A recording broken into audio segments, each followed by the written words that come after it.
그래서 친구들의 우정 얘기 참 많이 들었죠. 친구를 위해서 목숨도 내놓기도 하고 친구를 위해서 누명을 대신 쓰기도 하고 그런 거 많죠. 더욱이 지금 형제가 하나밖에 없는 이 시대에 정말 좋은 벗을 사귀는 일은 너무너무 중요한 일입니다. 또 여러분들 친구 하면은 우리가 이게 정말 잘못된 생각인데 같은 나이를 친구로 생각하면 안 돼요. 나이 차이가 5살이 나도 친구고 10살이 나도 친구고 30살이 나도 친구예요. 그래서 친구의 범위를 좀 넓게 생각을 하세요. 그래서 저처럼 30살 차이 나는 친구들도 이렇게 사귀고 그러면은 굉장히 인생이 풍요로워요. 여러분들도 이제는 내 동갑만 친구다 이런 생각은 이제 좀 버리고 10살 위도 친구로 생각하고 20살 위도 친구로 생각하고 20살 아래도 친구로 생각하고 정말 배울 게 많다면은 벗으로 생각하고 친구로 생각하고 범위를 좀 넓혔으면 좋겠어요. 제가 드리는 말씀이지만은 나이 많은 사람은 한 살이라도 어린 사람하고 사귀어야 되고 나이 어린 사람은 한 살이라도 나이 많은 사람하고 사귀어야 돼요. 그래야만이 여러분들이 인생을 더욱더 풍요롭고 다양하게 살아가실 수 있습니다. 갖가지 죄악, 얘야 죄를 지었느냐? 그러면 더 이상 죄 짓지 말고 지난날의 죄악에 대하여 용서를 빌어라. 지난날의 죄악에 대한 용서를 비는 거 아주 중요합니다. 내가 자꾸 용서를 빌어야지 다음에 죄를 짓지 않아요. 근데 용서를 빌지 않고 다음부터는 죄 짓지 말아야지 이러면 이게 그걸 뭐라고 그러냐면 동력을 상실해. 동력을. 뱀을 피하듯이 죄를 피하여라. 죄는 자꾸 피해야 돼요. 제가 중학교 때 그런 건 잘 안 봤지만은 고등학교 때도 거의 안 보기는 했지만은 가끔 성인 잡지를 접할 때가 있습니다. 그런데 그 성인 잡지를 접할 때 자꾸 보면 생각이 계속 나잖아요. 그래서 제 신념 중에 out of sight, out of mind. 안 보면 멀어진다. 그래서 저는 그런 비디오라든지 그런 음란물을 최대한 안 보려고 노력을 합니다. 뭐 1년에 한두 번 어떻게 하다 보면 보게 되는 경우가 있는데 뱀을 피하듯이 죄를 피하는 게 굉장히 중요합니다. 자꾸 보면 자꾸 생각나는 게 인간입니다. 죄에 다가서면 그것이 너를 물 것이다. 그래서 며칠 전인가 제가 인천에 문상을 갔었는데 미추홀구 시내 한복판이었나 봐요. 거기 가보니까 볼만하더라고요. 그냥 막 여자들이 길에서 담배 피고 음식점에서 이것저것 먹고 서로 그냥 그러는 모습을 보면서 죄에 다가서면 그것이 너를 물 것이다. 제가 한번 해화동에서도 그런 경험이 있었어요. 해화동. 1년에 그런 데를 가봤던 경험이 2번, 물론 명동에도 뭐 강의 때문에 몇 번 가봤지만은 그런 데를 이제까지 다녀본 적이 5번 정도 되는 것 같아요. 그런데 자주 들르다 보면은 생각이 복잡해져요. 그리고 어서 빨리 평창에 들어오고 싶더라고요. 산 있고 물 있고 강 있고 달 있고 별 있는 평창으로 들어오고 싶더라고요. 죄의 이빨은 사자의 이빨. 그것이 인간의 영혼을 파괴하리라. 무법은 모두 쌍날 칼과 같아. 그 상처에는 약도 없다. 내가 자꾸 법을 준수하지 않다 보면은 쌍날 칼이 돼서 오는 경우가 많아요. 여러분들 신호등 어떻게 생각하세요? 저는 신호등이 굉장히 중요한 약속이라고 생각을 해요. 빨간불일 때 서야 됩니다. 파란불일 때 가야 됩니다. 빨간불일 때 안 서고 파란불일 때 안 가면은 이건 사고로 이어지고 죽음으로 이어지는 거예요. 이거는 온 국민이 지키는 약속입니다. 약속. 그런데 대개 사고가 날 때 사거리에서 사고가 나죠. 빨간불일 때 안 서고 급하게 지나갈 때 아주 큰 사고가 나죠. 그래서 신호등 지키듯 죄악에 대해서도 이거 빨간불이다. 그럼 가지 말아야 돼. 저건 파란불이다. 가도 된다. 그럼 지나가다 보면은 이건 좌회전이다. 이건 우회전이다. 이건 직진이다. 이런 것들을 그렇게 신호등을 잘 지키면서 인생의 길은 왜 안 지키는지 모르겠어요. 폭력과 거만함으로 재물이 고갈되듯 이게 사람을 때리는 사람들, 진짜 나쁜 사람들이죠. 저는 뭐 때릴 힘도 없어서 못 때리지만은 특히 남편이 아내를 때리는 경우, 부모가 자식을 때리는 경우, 젊은 사람이 노인을 때리는 경우, 이거는 있을 수 없는 폭력이라고 생각합니다. 오만한 자의 집안도 그렇게 망하리라. 그렇게 때림으로 해서 뭐 사람이 죽기도 하고 본인이 감옥에 가기도 하잖아요. 그래서 여러분들은 제발 그런 일이 없기를 삼가 조심하시기를 바라겠습니다. 가난한 이의 기도는 그 입에서 곧장 그분의 귀에 전달되고 그분의 판결이 순식간에 내려진다. 꾸지람을 싫어하는 자는 죄인의 길을 걷지만, 그러니까 귀에 거시르는 얘기도 자꾸 들을 줄 알아야 된다는 거예요. 그게 바로 겸손이라는 거예요. 주님을 경외하는 이는 마음으로 뉘우친다. 말을 잘하는 자는 널리 알려져 있지만 사려 깊은 이는 그가 실수할 때 즉시 알아본다. 이것도 저도 많이 경험을 합니다. 어떨 땐 내가 이 말을 하지 말았어야 되는데 너무 가볍게 말을 했구나. 그땐 정말 가슴이 아프고 밤잠이 안 올 정도로 후회스러울 때도 있습니다. 상대방한테 상처 주는 말, 나의 교만함이 묻어날 때, 나의 잘난 척이 묻어날 때, 나의 아는 척이 묻어날 때, 그땐 참 굉장히 후회스럽죠. 남의 돈으로 제 집을 짓는 자는 제 무덤에 쌓을 돌을 모으는 자와 같다. 저는 집을 참 많이 짓는 사람이에요. 능평성당도 짓고, 잠비아의 간호대학도 짓고, 은샨샤 초등학교도 짓고, 라파엘의 집도 져서 에이즈 아이들 집도 져주고, 정글의 여학생들 기숙사도 져주고, 또 여기 이제 청국장 공장도 져야 됩니다. 황토방으로 질 겁니다. 그런데 아직까지는 빚이 하나도 없어요. 왜냐하면 남의 돈으로 은행돈 빌리거나 성당 친구 돈 빌려갖고, 물론 옛날엔 돈 없을 때 빌리기도 많이 빌렸어요. 어렸을 때는 또 친구 신부들이 잘 빌려줬고, 물론 다 갚았지만은 그래도 남의 돈으로 제 집을 짓는 자는 제 무덤을 쌓을 돈을 모으는 자와 같다. 똑같아요. 제가 제일 지은 집 중에 보람된 집은 카사리아의 성 베네딕토 신학교입니다. 지금 이제 1학년, 2학년까지 올라갔고 가을에 또 3학년 올라옵니다.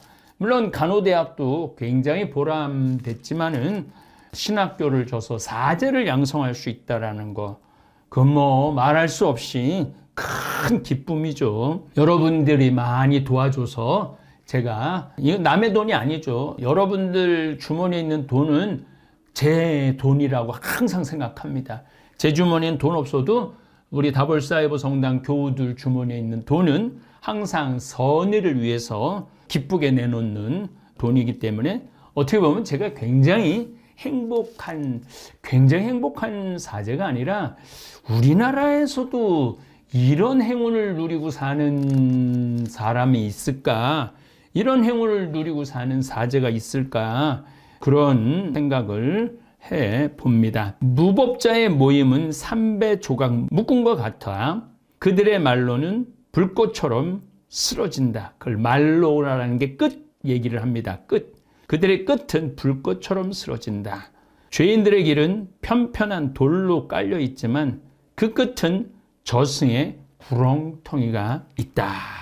그래서 갖가지 죄악에 우리가 경계를 하죠. 갖가지 죄악을 경계합시다. 이걸 제목으로 합시다. 지혜로운 이와 미련한 이, 율법을 지키는 이는 자신의 생각을 다스리고, 당연하죠. 주님을 경외함은 지혜로서 완성된다. 지혜는 뭐예요? 주님을 경외함, 주님을 두려워함이라고 그랬죠. 경외할 때 함부로 행동하지 않아요. 부모님을 어려워할 때 함부로 엇나가지 않는 것하고 똑같습니다. 영리하지 못한 사람을 가르칠 수는 없다. 그러나 영리하면 쓰라림도 많이 겪는다. 영리하면 반대파도 많이 만나고 시기하는 사람도 많이 만나고 그러죠. 지혜로운 이의 지식은 홍수처럼 불어나고 지혜로운 이의 지식은 불어날 때 막 홍수처럼 불어납니다. 그의 충고는 생명의 샘과 같다. 어리석은 자의 속은 깨어진 그릇과 같아. 어떤 지식도 담을 수가 없다. 깨어진 그릇인데 이게 깨어졌는데 물을 담을 수 없죠. 지식을 담을 수 없죠. 슬기로운 이가 지혜로운 말을 들으면 그것을 찬미하며 자기 말을 덧붙이지만 호사하는 자가 시기하고 호사하는 자가 그 말을 들으면 그것이 싫어서 등을 돌린다. 아이고 혼자 잘난 척하고 있네. 아이고 듣기 싫어. 이렇게 등을 돌린다는 거예요.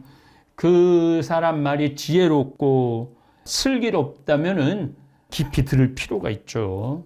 제가 어디 가서 강의하고 같이 식사를 하면은 피드백을 해주는 분들이 많아요. 피드백을 해주는 분들이. 그 피드백이 제 다음 강의 주제가 되는 경우가 참 많았어요. 그래서 누구나 다 그렇게 지혜로운 말들을 잘 하더라고요. 제가 가슴이 떨릴 때 여행을 가야지 다리가 떨릴 때 여행을 가면 안 된다. 이것도 호주 시드니 가서 배워갖고 온 말입니다. 어리석은 자의 말은 여행 중에 짐과 같고 지각 있는 이의 말은 기쁨이 된다.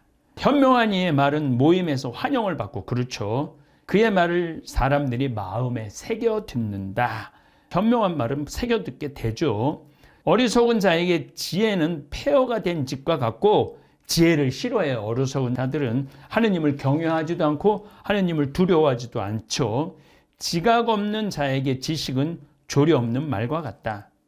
교훈은 분별 없는 자에게 족쇄와 같고 오른손에 채우는 수갑과 같다. 난 그런 소리 싫다고. 뭐하러 그렇게 불편하게 사느냐고. 그렇게 편안하게 살지. 뭐 이런 얘기 다 여기 안에 들어오죠. 어리석은 자는 웃을 때 큰 소리로 내지만 영리한 사람은 조용히 웃음을 짓는다. 교훈은 현명한 이에게 금장식 같고 오른판에 찬 팔찌와 같다. 수갑 같지 않다는 거죠. 어리석은 자의 발걸음은 집 안으로 서둘러 내닫지만 경험 많은 사람은 문 앞에서 정중하게 기다린다. 미련한 자는 문간에서 집안을 기웃거리지만 교양 있는 사람은 집 밖에서 기다린다. 인내한다라는 여유롭다라는 이런 이야기도 함께 곁들여 있습니다. 문 곁에서 엿듣는 것은 교양 없는 인간의 것이다. 현명한 사람은 그런 일을 불명예로 여긴다. 이방인들의 입술은 남들이 한 말을 되풀이한다. 그러나 현명한 이들의 말은 균형 잡힌 저울이다. 어리석은 자들의 마음은 그들의 입에 있지만 지혜로운 이들의 입은 그들의 마음에 있다. 마음에 있는 것과 입에 있는 것은 하늘과 땅 차이죠. 불경스러운 자가 자신의 적대자를 저주할 때 그것은 자기 자신을 저주하는 것이다. 비방하는 자는 자신을 더럽히고 이웃에게 미움을 받는다. 제가 이 지혜로운 이와 미련한 자를 이렇게 묵상을 할 때 나는 지혜로운 사람인가 미련한 사람인가를 한번 들여다봤어요. 제가 지혜로울 수도 있고 미련할 수도 있죠. 근데 항상 주님을 경외하면 지혜로서 완성된다.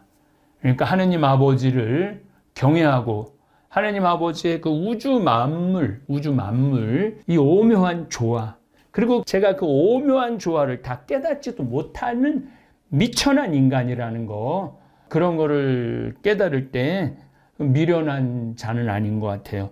제가 항상 하는 얘기면 난 남 딱 보면 알아. 딱 보면 뭘 알아요. 딱 보면 모르는 거 많아요, 우리가. 제가 요즘 미국에 대한 이해 강의하는데 아니 이거 뭐 걸프전, 이라크전, 아프가니스탄전, 시리아 내전, IS, 이스라엘, 중동 내분 이게 도대체 뭔지 조각조각 흩어져 있더라고요. 근데 이제 공부를 오늘 하루 종일 눈알이 아프도록 했는데 이제 조금 정리가 되더라고요. 근데 딱 보면 뭘 알아. 공부를 해야지 알지. 뭐 사람 인상은 딱 보면 알 수 있지만은 세상 돌아가는 정세라든지 또 지구 돌아가는 거 이렇게 보려고 그러면은 공부를 해야 돼요. 딱 보면 모르는 게 너무너무 많아요. 이게 어리석은 미련한 자들이죠. 또 제가 집회서를 읽으면서 느끼는 게 있어요. 뭘 느끼느냐 하면은 이 집회서는 한 번 읽어보고 넘어갈 문제가 아니야. 머리맡에 놓고 저녁에 잠잘 때, 마음이 심란할 때 한 줄씩 이렇게 읽어보다 보면 아, 그때 우리 다볼사이버 선생 본당 신부 황 신부님하고 이러이러한 공부를 했었는데 아, 이거 다시 새록새록오네. 여긴 주로 나오는 게 어리석은 자, 지혜로운 자, 좋은 친구, 마음이 깊은 자, 죄악으로 빠지는 자, 정의로 가는 자, 선함으로 가는 자, 이런 내용이 계속 나와요. 그래서 여러분들이 이거를 좀 가까이 놓고 열심히 읽으시기를 바랍니다. 게으른 자. 게으른 자는 지저분한 돌멩이와 같다. 사실은 이 게으른 사람처럼 주변 사람들을 힘들게 하는 사람도 없죠. 본인 혼자만 게으르면 상관없는데 방 청소도 안 하고 머리도 안 감고 밥 시간 때도 일어나지 않고 또 학교도 안 가고 게임만 하고 이러면은 지저분한 돌멩이와 같은 인생이 되는 거죠. 모두 그의 불명예스러운 짓을 보고 비웃는다. 게으른 자는 거름더미 같아 그를 만진 사람마다 손을 턴다. 그래서 우리가 게으른 것에 대해서 물론 뭐 몸이 좀 아프고 그러면은 어쩔 수 없이 좀 둔해질 수는 있죠. 그런데 뭔가 계획을 하고 뭔가 해보려고 그러는 걸 안 하는 사람들, 그런 사람들이 게으르죠. 저는 많은 분들이 신부님 살살 하세요, 살살 하세요. 그런데 일단 계획을 세워요. 계획을. 우리 교우들한테 창세기를 가르쳐 줘야 되겠다. 출애굽기를 가르쳐 줘야 되겠다. 또 시편을 좀 읽어 줘야 되겠다. 집회서를 좀 설명해 줘야 되겠다. 이런 것들을 하기 시작하면은 제가 게을러질 수가 없죠. 공부를 할 수밖에 없고 이제 미국의 이해가 막바지로 들어가는데 머리가 막 뱅글뱅글 돕니다. 못된 자녀, 못 배운 자식은 그를 낳은 아버지에게서 수치가 되고 그런 딸은 그에게 손실이 된다. 현명한 딸은 좋은 남편을 얻지만 수치스럽게 된 딸은 낳아준 아버지에게 슬픔이 된다. 아마 이게 서울대 연고대 가라는 얘기는 절대 아닐 겁니다. 제대로 예의를 배웠나, 사람 도리를 배웠나, 하느님 경배하는 걸 배웠나, 하느님 두려워하는 걸 배웠나, 이런 이야기일 겁니다. 건방진 여자는 제 아버지와 남편을 부끄럽게 하고 그 둘에게 천시를 당한다.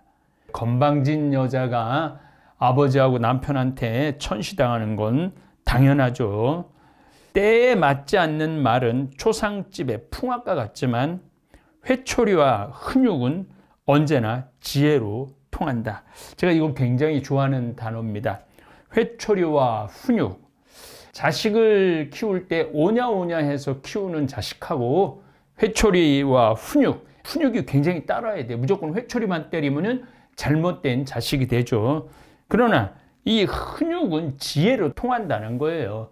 그래서 자식이 이쁘다고 끝까지 오냐오냐 하면은 이 자식은 할아버지 상투를 잡게 됩니다. 여러분들도 자녀들을 키울 때 예뻐할 땐 예뻐하고 엄하게 키울 때는 엄하게 키우는 거, 그게 아주 중요합니다. 양식 걱정 없이 바르게 사는 자녀들은 제 부모의 비천한 가문을 감추어 둔다. 오만하고 몰상식한 자녀들은 고상한 제 가문을 더럽힌다. 집안욕 먹이지 말라는 그러한 이야기입니다. 어리석은 자를 가르치는 사람은 옹기조각을 붙이는 자와 같고, 그렇죠. 어리석은 자를 가르치는 것은 그렇게 어려운 일입니다. 깊은 잠에 빠진 자를 깨우는 자와 같다. 우리 다볼사이버 성경대학 학생들은 이렇지는 않은 것 같아요. 굉장히 지혜로운 것 같아요. 어리석은 자에게 말하는 사람은 조는 자에게 말하는 자와 같다. 그러니까 어리석은 자와 말을 섞는 거는 그렇게 어려운 일이란 얘기입니다. 말이 끝나면 어리석은 자는 뭐라고요? 하고 묻는다. 죽은 이를 위하여 울어라. 빛을 떠났기 때문이다. 어리석은 자를 위하여 울어라. 슬기를 떠났기 때문이다. 그러나 죽은 이를 두고는 그리 슬퍼하지 마라. 쉬고 있기 때문이다. 제가 여기에도 적극 동의합니다. 여기 뭐 동의 안 하는 말이 거의 없지만은 며칠 사이에 아주 가까운 분들의 어머니가 돌아가셨어요. 근데 제가 문상을 가서 이렇게 얘기했습니다. 이제 편안하게 생각하라고. 이제 밥을 3끼를 더 먹어야 할까? 걱정하지 않아도 되고, 잠을 자야 될까? 불면증 때문에 힘들어하지 않아도 되고, 더 이상 외로움 때문에 고독해하지도 않아도 되고, 더욱이 하느님 나라의 빛 속에서 편안하게 쉴 텐데 뭐 그리 슬퍼하느냐고. 죽은 이를 두고 그리 슬퍼하지 마라. 쉬고 있기 때문이다. 저도 가끔은 죽음에 대해서 이렇게 두려워하지 않는 이유 중에 하나는 죽음은 이제는 편안하게 쉬는 거예요. 쉬는 거. 그래서 여러분들도 막 죽음은 벌벌벌벌 떨고 그런 어리석은 일은 저지르지 않도록 하시기를 바랍니다. 어리석은 자의 삶은 죽음보다 고약하다. 죽은 이에 대한 애도는 이래 동안 계속되지만 어리석은 자와 불경한 자의 일생은 모든 날이 초상날이 될 것이다. 맞는 얘기지. 지혜롭게 살다가 행복하게 살다가 그냥 하느님 품으로 이렇게 가면은 너무 좋죠. 미련한 자와 말을 하지 말고 지각 없는 자를 찾아가지 마라. 그러니까 어리석고 지각 없는 사람을 자꾸 가까이 두지 말라는 거예요. 그가 알지도 못하면서 내 모든 것을 경멸하리라. 나의 참모습을 몰라보는 경우가 있죠. 곤란을 겪지 않도록 그를 경계하고 그가 몸을 털 때 내가 더러워지지 않도록 하여라. 그를 피하여라. 그러면 평안을 얻고 그의 몰직함에 진저리 치는 일이 없으리라. 이것도 제가 늘 강론 때 말씀드리는 거예요. 네모난 사람이 있고 뾰족한 사람이 있고 별난 사람이 있고 세모난 사람이 있다고. 근데 동그란 사람이 계속 뾰족한 사람 옆에 가서 찔리는 거. 이게 바로 어리석은 사람 옆에 계속 가서 찔리는 거예요.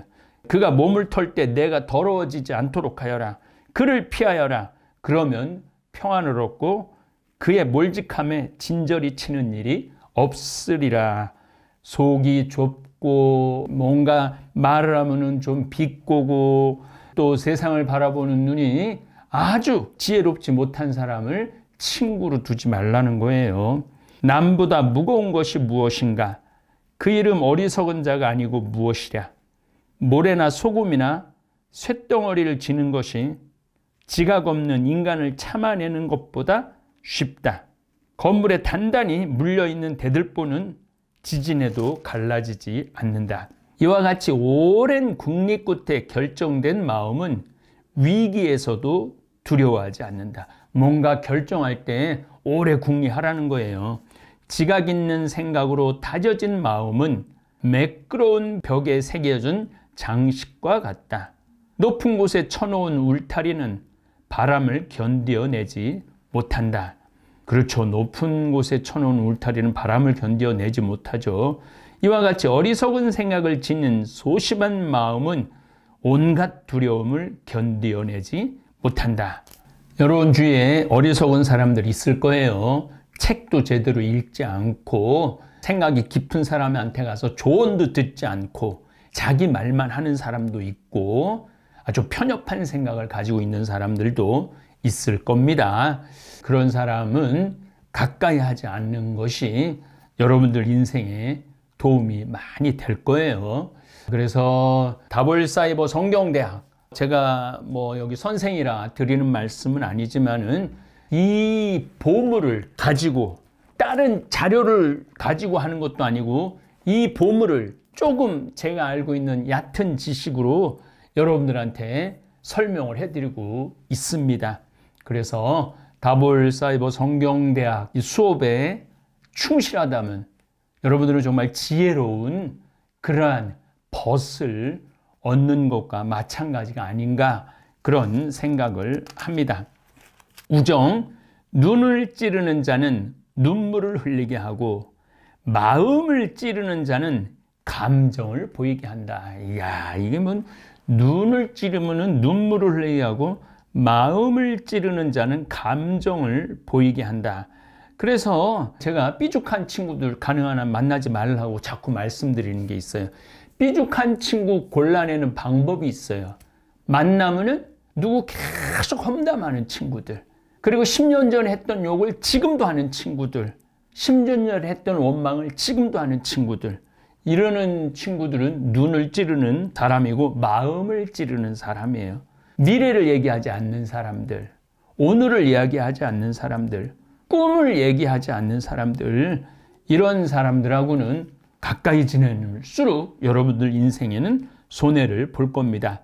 날짐승들에게 돌을 던지는 자는 그들을 도망치게 하고 친구를 모욕하는 자는 우정을 깨트린다. 친구를 모욕하는 자들이 있죠. 또 뒤에서 뒷담화까지 하는 그런 사람도 있어요. 저는 우리 부원장 신부님이 1년 동안 나랑 살면서 신부님은 누구 욕하는 걸 한 번도 들은 적이 없다고, 심지어 친구 욕도 한 번도 한 적이 없다고 그런 얘기를 들었는데 실질적으로 안 합니다.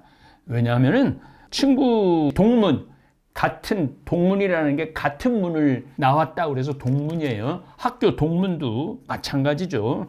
내가 동문들 잘 알지도 못하는데 욕까지 할 거야 없죠. 친구에게 칼을 뽑았다고 해서 절망하지 마라. 우정을 돌이킬 길이 있기 때문이다. 친구를 거슬러 입을 놀렸다고 해서 걱정하지 마라.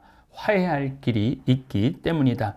더 좋은 거는 칼을 뽑을 필요도 없고 입을 놀려서 거슬러 말할 필요도 없는 거죠.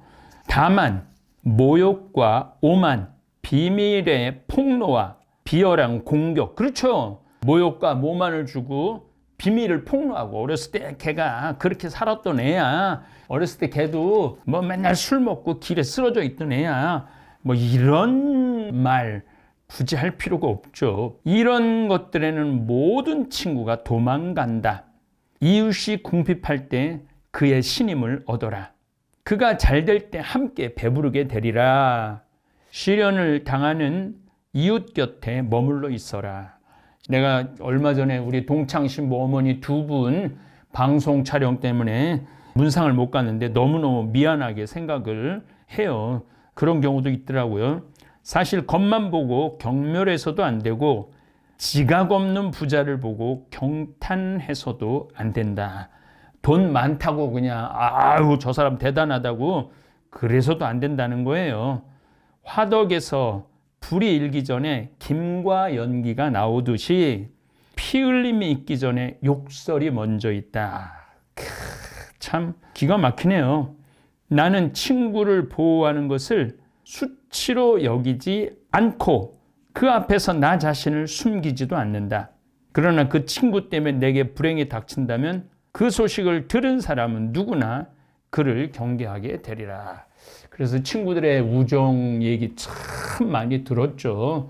친구를 위해서 목숨도 내놓기도 하고 친구를 위해서 누명을 대신 쓰기도 하고 그런 거 많죠.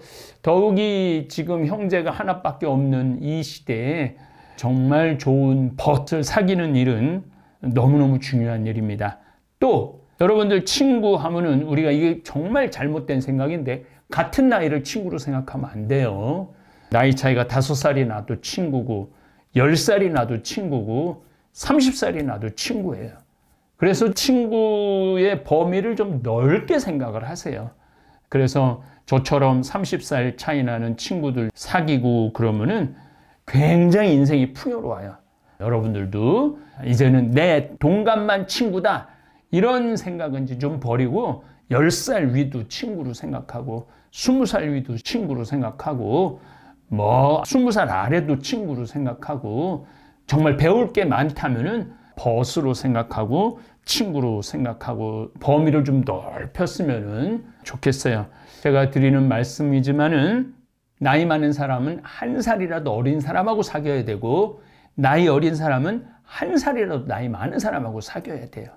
그래야만이 여러분들이 인생을 더욱더 풍요롭고 다양하게 살아가실 수 있습니다. 감사합니다. 나이 들수록 친구는 필요 없다. 요즘 이런 말 자주 들립니다. 괜히 힘들게 사람 만나느니 혼자 조용히 지내는 게 편하다는 겁니다. 어느 정도는 공감됩니다. 살아오며 겪은 상처, 기대했던 만큼 실망했던 관계들, 그 모든 걸 지나온 지금 마음의 문을 닫고 싶은 순간도 있습니다. 하지만 정말 나이가 들수록 친구가 필요 없을까요? 아닙니다. 늙고 싶지 않다면 젊은 친구를 사귀어야 합니다. 사람은 관계 속에서 젊어집니다. 말을 나누고 함께 걷고 낯선 이야기를 듣고 웃고 고민하고 그 모든 순간이 우리를 살아있게 만듭니다. 특히 젊은 친구는 다릅니다. 생각의 속도가 다르고 세상을 바라보는 눈이 다르고 마음의 온도가 다릅니다. 그들과 대화하다 보면 내 안의 고정관념이 흔들리고 내 마음의 굳은 살이 조금씩 풀립니다. 어쩌면 지금 내 삶에 정말 필요한 건 조언도 돈도 명예도 아니라 단 한 명의 젊은 친구일지도 모릅니다. 나보다 어린 사람과 친구가 되면 마음이 젊어집니다. 몸은 늙어도 시선은 여전히 앞으로 향하게 됩니다. 반대로 나보다 나이 많은 사람과의 관계도 중요합니다. 그분들은 내가 아직 건너보지 못한 다리를 건넌 사람들입니다. 그 다리를 건너며 얻은 지혜와 아픔을 조용히 들려줄 줄 아는 사람들입니다. 그래서 신부님은 말씀하셨습니다. 친구는 동갑이 아니다. 진짜 친구는 나보다 삶의 시선이 깊은 사람이거나 나보다 더 생동감 있게 사는 사람입니다. 한 살이라도 많은 사람과 친구가 되세요. 삶의 지혜를 얻을 수 있습니다. 한 살이라도 어린 사람과 친구가 되세요. 삶의 에너지를 되찾을 수 있습니다. 친구란 나를 늙게 만드는 사람이 아니라 나를 살게 만드는 사람입니다. 어떤 나이에 있든 관계 맺기를 멈추지 마세요. 말을 나눌 수 있는 사람, 마음을 열 수 있는 사람, 나를 사람답게 만들어주는 사람을 놓치지 마세요. 지금 당신 곁에는 누가 있나요? 그리고 당신은 누구의 곁에 있나요? 감사합니다.